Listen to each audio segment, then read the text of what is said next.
Well, Michael Avenatti, he comes up every once in a while, and just want to make sure we all know where he's at, or at least where he's headed. Attorney Michael Avenatti, who represented adult film star Stormy Daniels, was sentenced to 4 years in prison after being found guilty of stealing roughly $300,000 of Daniels' book advance. But that's not all. 30 months of the 48-month sentence will be served concurrently with a 2.5-year sentence from a separate case where he tried to extort $25 million from Nike.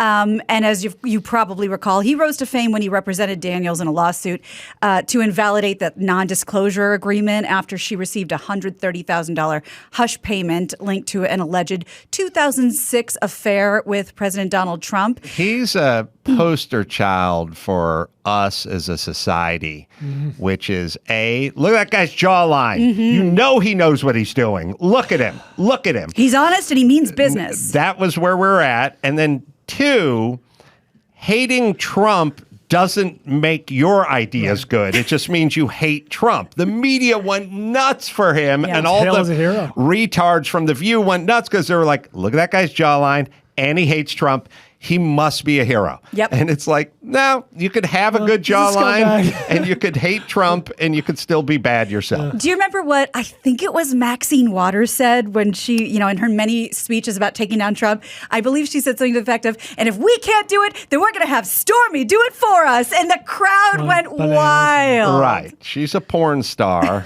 He's a creepy lawyer. Oh. I don't know if that's I don't know if that would solve the Trump problem, having a porn star and a creepy lawyer in charge. Although in a way it's poetic and makes sense. I know. It's also just so funny, like how as a society we can snap a U-turn and just get right on. Like nobody vetted him. No one really knew where he's from or what he did. It was just like, look at that guy. And I have said, in a world where we talk about all the different things, personal momentum. That guy had more personal momentum than any human being I've ever met. And we are so insanely attracted to personal momentum. We think we like modesty. We don't. No. We like self-assured, cocky, personal momentum, and that guy just hit the ground running with all the momentum you could have personally. Joe Namath is still living off personal momentum from 1967. Well, that's still not all with him because he faces another trial next month. It's also the name of an arthritis cream he's plugging on Fox. Okay. Personal momentum. I didn't realize that. I took a beating in the NFL over 13 years. Personal momentum has helped me. Yes. Well, he's accused of stealing $10 million from 5 other clients, and he's pleaded not guilty of that. So he's not even done being tried. Yeah.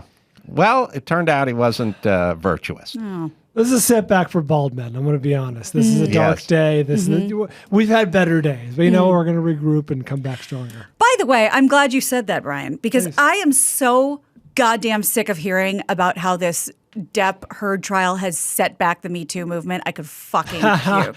I don't get it. I have heard every hot take on this all weekend. I understand that, the only point taken from it is, okay, so some women who, quote, don't have the receipts, don't have the medical records because they didn't seek help or whatever, they're going to be afraid to, accuse somebody or go to court or whatever because they're going to be sued for being called a liar, and now it's like insult to injury. I get that.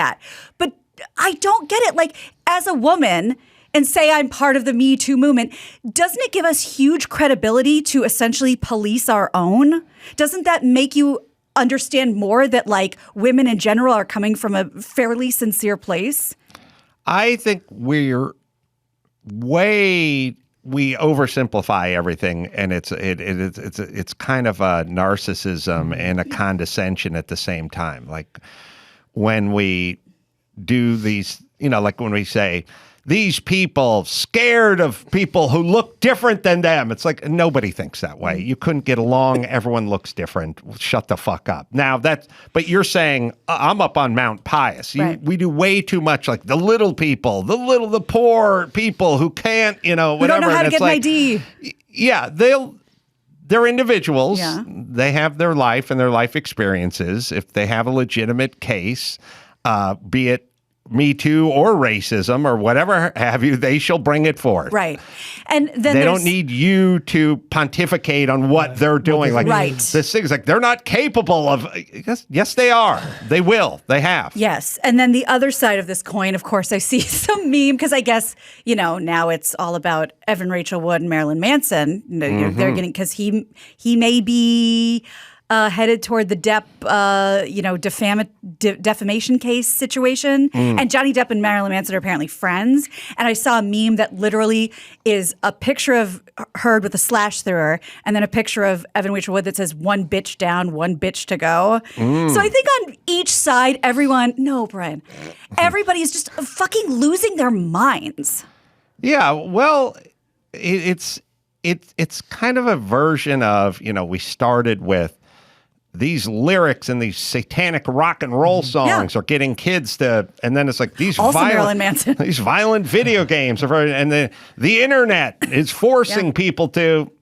We have a little more free will than the pundits would think, like the satanic panic. Yeah, but they sort of just look over the horizon and they just see throngs of sheep. That's kind of us, and then this music's going to get those sheep, and it's like those sheep have jobs and they went to high schools and they're married and they are religious or they're not, and they have likes and dislikes. They're not just the herd, the sheep. It's just it's an elitist approach to everything, and then we need to protect these people. We need to look after them. And you're absolutely right. And the funny thing about that, it just put this image in my head. It's like if just the rando person on Twitter, the rest of us, we're the sheep, but we jump up real quick to say, "I'm not a sheep. I'm talking about all you guys." And the other sheep, no, you're the sheep. So yeah, it's like we're all morons. I think the system works pretty well if you have a legitimate case. There's certainly more than one lawyer out there who are willing to represent you. Weinstein's going to die in prison in California, by the way.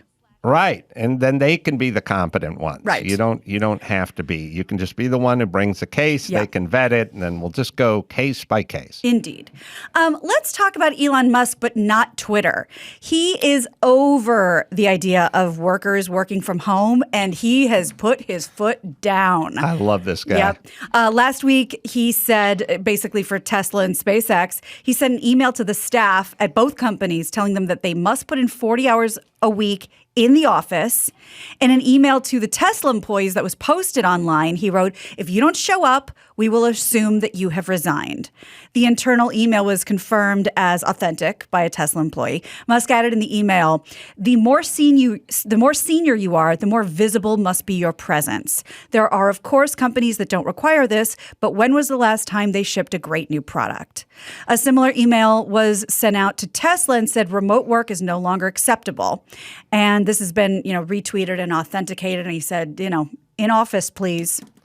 Yeah, he made he made some statement where he said, if you don't like it, pretend to work somewhere else. Yeah. Which is funny. But he also brought up a good point. I don't know if he brought up or somebody did, but somebody's got to build Teslas. And they need a floor and a factory. Right. And there's a lot of people there's so many people involved with the fabrication of the parts and then the trucking and the shipping and the assembly and all that. And none of those people have an option to stay home. Well, yeah, we couldn't possibly be talking about them. No, we're not. But I think what he's saying is I have a floor of people by the thousands who are here every single day working. Just because you went to college doesn't mean you don't have to come in too. Huh? So I think that's where he's at. But he's also turning into an angry old man, which I like. Yelling at clouds. I love that about cranky. him. I truly don't know this. I'm not being snarky. I wonder how much face time he puts in at the company, at either company. I have no idea. I went to SpaceX. Was he there? No, was not there.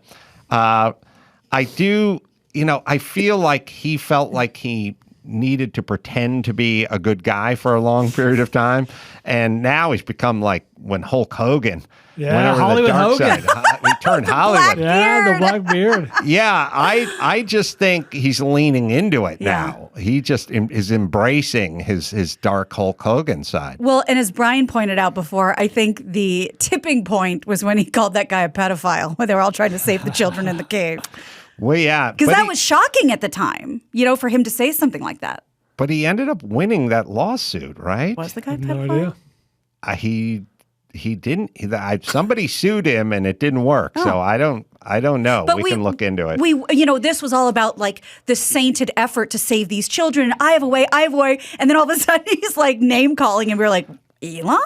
Yeah, I don't know what he knew about that situation or that guy's personal background, but there was something, and I think the guy sued. Emmy, you can look it up, but I feel like it got dismissed or thrown out or something. So maybe there was some nuggets of truth in there. Well, let's talk about another kind of work week. So across the pond, thousands of UK workers are starting a 4-day work week from Monday with no cut to their pay in the largest trial of its kind. This is literally like a nationwide experiment. So the pilot will last 6 months. It involves 3,300 workers in 70 companies, ranging from everything, fish and chip restaurants, financial services, everything in between. So during the program, workers receive 100% of their pay for working 80% of the week in exchange for maintaining 100% of their productivity. And this, Well, it's not totally new, but when my stepdad and when he worked for Lockheed, when he worked for Skunk Works, if you guys recall from the Top Gun movie, Maverick, when he was flying his experimental plane, they went up to the tail fin and there was a skunk on there. Do you remember that? I don't, but now I'm excited. Emmy will find it somewhere. There was a skunk, which was the mascot logo for the Skunk Works. Was it an acronym?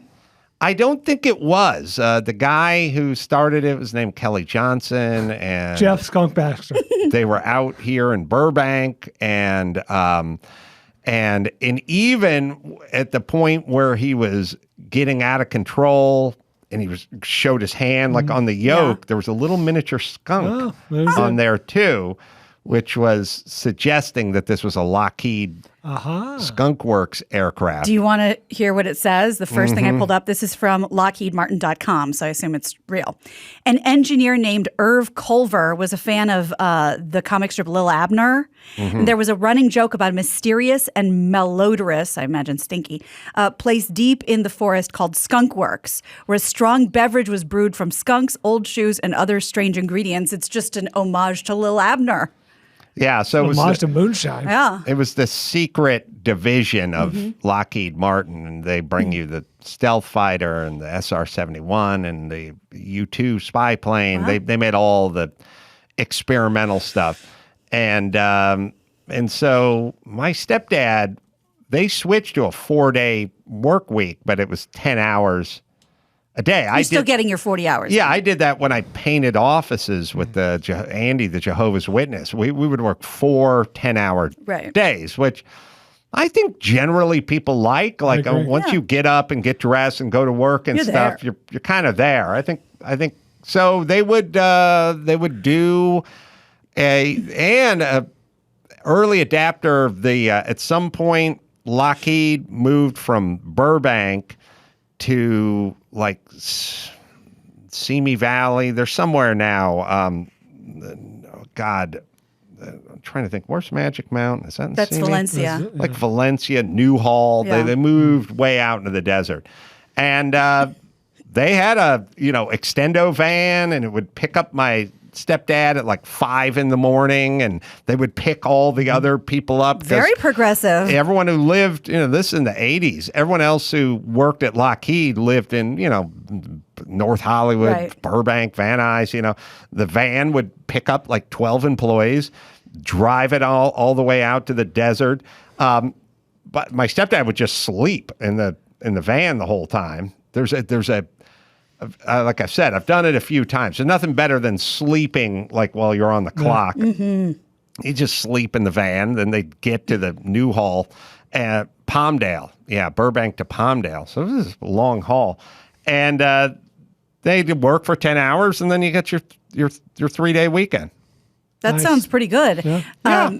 I mean, and I think a lot of people would be open to that, but I think this experimental plan does not see that you get all those hours in. They're literally just cutting a day. Yes. Jay Leno probably bought the Lockheed need all the ground for his cars. But they went in 89. They went from Burbank to Palmdale. Oh, damn. And they got free transit.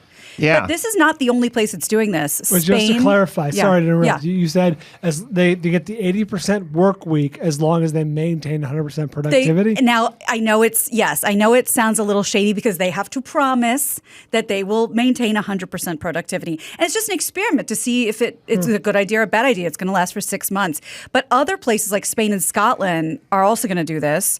And we'll see what happens. Yeah. Well, okay, look, you can do all your work.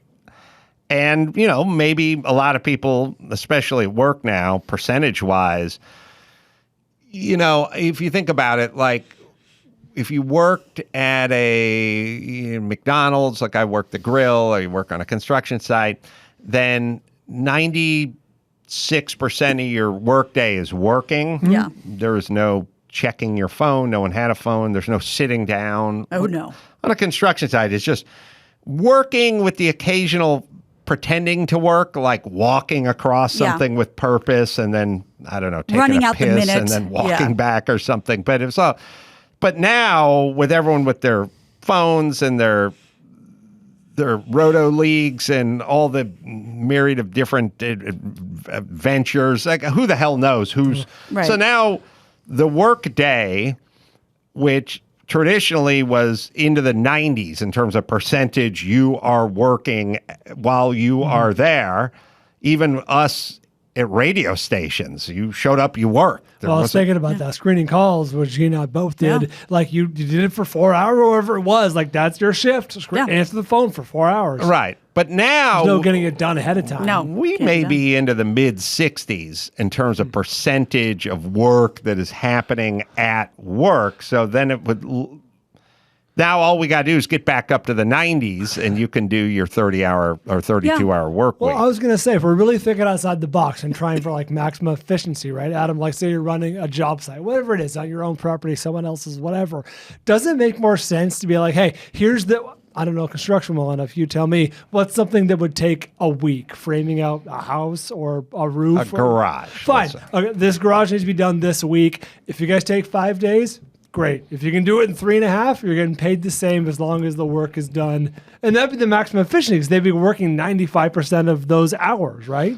And they can do whatever the fuck they wanted for the last day and a half. I think the problem with that is there's too many variables in certain things. Like we went to the lumber yard and they were out of 4x6s, so we had to go across town, and that took 2 hours. There's always these variables. I think you can definitely do that in a environment, like if you were building modular homes and you said, here's our model of modular home. It's 2,800 square feet and we've done 20 of them and here's how long it takes. Now we have all the supplies here.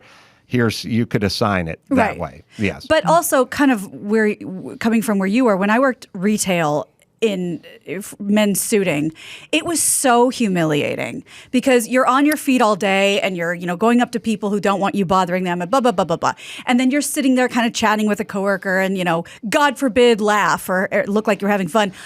Gina, why aren't you refolding these sweaters if you have time to laugh with Ricky? And I'm like, this is so humiliating. So I would just dream of a job where someone trusted me to get my work done and not constantly micromanage me and belittle me. Yeah. So that does feel like the dream. Get back to the news. That's right. If you are doing your job, it's nice to not have somebody poking at you. Yeah, I'll never forget Mike Stromat, my evil foreman, telling me to get the level out of his truck. That's my favorite. Parked up at the top of the driveway on a hill house. And I was like, all right. And I took 2 steps and he just yelled, run. That's what I'm talking about. I know. All right. I know, but I ran. You ran. Let's talk about Matthew Morrison. I'm sure you know the face if you don't know the name. Yeah. So this is the tide might be turning a little bit. And you know how you always said, Adam, like, that companies and networks love to let people go before they, you shoot first, ask questions later. Yeah. Well, this happened to Matthew Morrison because he was judge on So You Think You Can Dance. Oh, yeah. And he's like a Broadway guy, and he's from Glee. And he was let go without really too much investigation because he supposedly sent a flirty message to one of the contestants. He was released from the show, and he said failing to follow competition production protocols, and he's a married man, kids, and blah, blah, blah. So he took to Instagram, where he posted a video to clarify what he wrote. Sources tell TMZ it was the contestant who reported the message to the show producers because it apparently was anonymous, and basically said this is problematic. Here's Matthew explaining his side of the story, and I'm just going to let him tell the whole thing. It is self-righteous, and I love it. Oh. It's really unfortunate that I have to sit here and defend myself and my family against blatantly untrue statements made anonymously, but I have nothing to hide. So in the interest of transparency, I will read to you the one message that I wrote to a dancer on the show. Hey, it's Matthew. If you don't mind, would love to get your number and talk you through some things. The end. I sent this because this dancer and I both share a mutual respect for a choreographer that I've known for over 20 years. Trying to fuck for and 9 I was years. trying to help her get a job as a choreographer on the show. It's devastating that we live in this world where gossip rules and people's lives are being thrown around as clickbait. I think this is much bigger than me and this story. Gossip is toxic and it is destroying our society, and we need to do better. And in no way do I want this to take away from the show, because dance has always been a unifying and healing modality. Oh my God. And I genuinely wish all the contestants and my fellow judges all the best. All right, so you're not gay, number one. Question mark? Well, the real arbiter in this one is going to be the wife. Is she pissed? Because you know your man's techniques, angles, possibly how you met him. I was going to say, it worked on There's you. a lot of like, yeah, I was working as a choreographer, and he wanted to ask me questions about my sidestep. So I get it. Now, so here I heard in his defense, so there's a rule, which is no fraternizing with the contestants, but in the European versions of this show, you're encouraged, the judges are encouraged to speak coaching, to. like- This is coach America. them and whatever. So I get the part where maybe he didn't know it was in the fine print of the contract. There's way too much ratting out. I mean, you get this message. It's sort of innocuous. I mean, maybe he's hitting on you. Maybe he's not. I don't know. But you as an adult can see this message and go, what's this pertain to? Or I can put you in touch with. Yeah. All women, many attractive and many unattractive women, are well versed in the skill of sort of shooing people off. What's this about? Or hold on, let me ask my boyfriend if he knows the name. You know, you've all done it since you're in high school. There's ways, you know, the male version of this is some business venture that you don't want to get involved with. And someone goes, I have a great idea. And you go, let me put you in touch with my financial guy. And then you call your financial guy and you tell him, don't. Just hang my up. fucking brother-in-law is a dick. Do not listen to a thing he's going to say, but feign interest. Yes. You know, there's a way. You don't have to call the IRS. Right. You don't have to report everyone. Right. No, I think you're right. But I'm going to go ahead and venture to say that, Adam, you have never been a contestant on a game show as a civilian, as Brian and I have. Well, Oh, shit. let's not forget the dating game all those years ago. I have forgotten. Let's not. I had a girlfriend at the time, and she was pissed. What? Oh yeah, she didn't like the optics. Wait, you were on the dating game? No, I showed up because I had heard, Tom Selleck started on the dating. Everyone had done. John Hamm. Steve Gutenberg did that. Somehow it was a springboard, but it wasn't a springboard. Right. It was just shit they did before they did shit we've heard of. Correct. It didn't help them. But there was always the lore of all these guys. That's when they started. I was doing nothing, and it was like open call for the dating game. Like, come on down. And I went down to this place like on Gower in Hollywood, studio or whatever, and just cattle calls, like 30 people. I don't know, it's 25. And they did this thing where they went, maybe they broke us off into groups, and we played the game. We played with the haggard female who was the segment producer, whatever, who you weren't attracted to, but she would read, if I was the type of ice cream, just gonna say would you get me in a cone or would you just lick me in a bowl? How would you play me if I was a trumpet? Right. And I was, good on my feet. Actually, those would be good for you. Had some improv chops by then. Done a couple of groundlings classes, So I kind of excelled in this. It was funny. Yeah. It was kind of charming, And then when we finished, there's like 30 of us. The casting director woman went, "All right, you guys were all great. Everyone's great. Everyone is fantastic. It was wonderful. You'll be hearing from us very soon, to see if you made the cut." And then she went, "And there's just a couple of things with a couple of folks here. I got some stuff." And it's like, Kurt Ryback, I don't have a business contact for you, Kurt. So if you just hang out and fill this thing out. And Adam Carolla, your home address. I don't have a work address for you, a contact or whatever. And I of course was like, okay, I fucked up the application. Right. I put it in the wrong spot. There's like 5 of us. She said, I just want to ask you about your applications here. And the rest of you are excused. And then I, of course, went, she's just getting rid of you guys because you're losers. She's keeping us because we won this thing. And this is the way she's doing it, as a joke. And then they shut the door and she looked at me and she goes, shut up. Thanks a lot, That's asshole. exactly what the fuck I'm doing. You know what? You go too. Yeah, I was like, I remember having that happen once where I was at a party and like somebody picked up a medium-sized box and like shook it and went, like the birthday person went, well, I wonder what this could be. And I went, it's a juicer. And the person who bought it looked at me and went, fuck you. It is a juicer. Why'd you ruin it? I was like, I don't fucking know. I'm making a joke. Could have let them open it, but you had to. So anyway, I was making a joke, but it was. And she was angry at me for pointing that out. Yeah.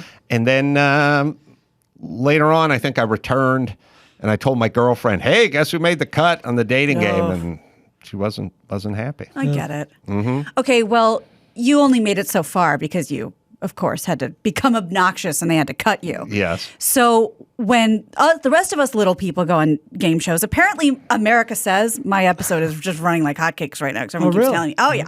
But they tell you, like, if you recognize any of these producers, if you recognize another face, you come tell someone immediately. Like they put the fear in you. So they were probably like, the same thing with the contestants. Like if anyone tries to contact you, because they'll just disqualify you. Yeah. So she was probably like, this dude DM'd me. And then that was that. But also, how they say for women right now, like you need the receipts. If you're calling out, domestic abuse, you need to have hospital records. You need to have a picture, something. For him just to go, hey, I'd love your number to talk about a few things. You say, so-and-so choreographer, right? I do too. Question about that. Do you want to talk about that? Yeah. You know what I mean? Like he needs his receipts too. What'll really solve this is his wife's take, and we need to see a shot of the lady he was contacting, because that's the way. If you saw a nice shot of her, you go, oh, yeah. Yeah. That's Matthew Morrison's type. Like she's 23. Poor thing. So she's not attractive enough that he's vindicated. That's how we do it. Yeah, forget it. They're still pulling that ruse 10 years later, because I went on a lot of game show auditions back in the mid-2000s. It wasn't doing so well financially, and that was going to be my ticket out of poverty. It kind of was. It kind of was. And that happened to be, I didn't make this snide comment like, oh, you losers are out of here. But it was, they held us back, the ones who passed the audition. Surreptitiously. They're like, oh, we need a little more information from these people. Brian Bishop, so-and-so, and 5 of us. Yeah. They're still pulling that ruse. Makes sense. I believed her. I thought there was something wrong with my application, and I was just trying to overcompensate with a joke. But evidently that's what they did. Yeah. Do we have time for one more? One more. Oh, good. So this Instagram model, and boy, oh boy, you're going to her? plots when you see the picture. Oh boy. Yeah, she got booted. Go ahead, put up the picture. The video. She got booted from an airplane because of her massive breasts. But apparently that's not what happened. Was it a small plane? Because they got to balance They those do. out. Yeah. Now she has 22 pounds of boob. She's just a walking graffiti train subway car. That's rough. She's got tats all over her Her face. lips Her look lips like, are. It's hard. Look, They look like the old school, like wax lips. yeah, that. But like the not very like the primitive sex doll. Yes. Where you just put them on. What? I mean, I know. Like for a bachelor party. This parallel universe Gina. That's true. That's right. Things had gone horribly wrong. She is that's botched. grotesque to look at, and her plastic surgeon should be drummed out of the industry. That's what I would say. Isn't it first do no harm? I gotta say that the rules for plastic surgery can't be I'll find somebody to put 2 Volkswagen Beetles in my chest. You know what I mean? It's disgusting. But anyway, this like that body mod stuff with like the spikes in your head and shit. So TMZ reports. By the way, her name is Mary Magdalene. Mm-hmm. And that's what she calls herself. She claims American Airlines removed her from a flight because of her revealing tank top from Canada to the U.S., and that's very discriminatory. However, sources at American Airlines say that no, she was sitting, first of all, in random seats before takeoff. She wouldn't get up. She wasn't ticketed for these seats, just sitting around, whatever. Seemed to be very intoxicated, unstable. So flight attendants and the captain asked her to leave. Of course, this is different from her side of the situation. She claims she was kicked off for being too explicit in her tank top. well, look. But I want to read you her statement. Yes, please. Okay, so I'm going to read you the exact quote that she put up on Instagram, and you tell me if it sounds like it's possible she may have been intoxicated. Yes. I'm going to read it exactly as written. Obviously, this is why we kick me off, because I loom to explicate bit. Wait, we isn't even spelled right. That's not legal, so she had to say it's because I was sleeping and wouldn't hear her girl bye. All her de taf as on my side, getin vusud eor. Wow. I mean, it's possible so she she was sounds intoxicated. Valedictorian. All right. Look, here's the deal. We have to have some standards, even if they just kicked you off. Look, if you've got huge fake titties, that's fine. And if you want to wear a tank top, that's fine. But you can't have huge fake titties and the tank top on the commercial flight. Mm-hmm. That's all. Just like some places own nightclubs and they're like no ball caps and no hoodies. And all right, that's their nightclub and that's what it is. And people fly with their kids and maybe this is scaring little Cindy. Get an AIDS quilt, something big, drape it over the front. That is right. Okay. So good riddance to her. All right, shall we bring it home? Let's do it. I'm Gina Grad, and that's the news. Gina Grad. That was the news with Gina Grad. Well, let me tell you about not Tommy John, J.B. Weld. That's what I wanted to say. World's strongest bond. The brands DIYers and pros have trusted for over 50 years. You can use their epoxies, their super glues. They got putty sticks. You have stuff. The stuff breaks, and all we want to do is throw it away and order some more junk from China and fill up another landfill. Do not do it. J.B. Weld works on practically any surface: metal, wood, plastics, glass, and ceramics. Keep it in your kitchen drawer, your toolbox, or down in your garage like I do. Also, proud owner of Herculiner, the original DIY truck bed liner. If you're looking for the world's strongest truck bed liner, Herculiner, well, they got you covered. J.B. Weld is available at jbweld.com. Home Depot, Lowe's, Walmart, AutoZone, Advance Auto Parts, O'Reilly, Amazon, Michaels, and more. And it's proudly made in the U.S. of A. It is J.B. Weld. Now, I was, just a few years earlier at the supermarket while my mom was arguing with the person about buying cat food with food stamps. And they were telling you can't buy cat food with your food stamps. And so that's how I was calibrated. Sure. I wasn't calibrated for the just supermarket sweepstakes.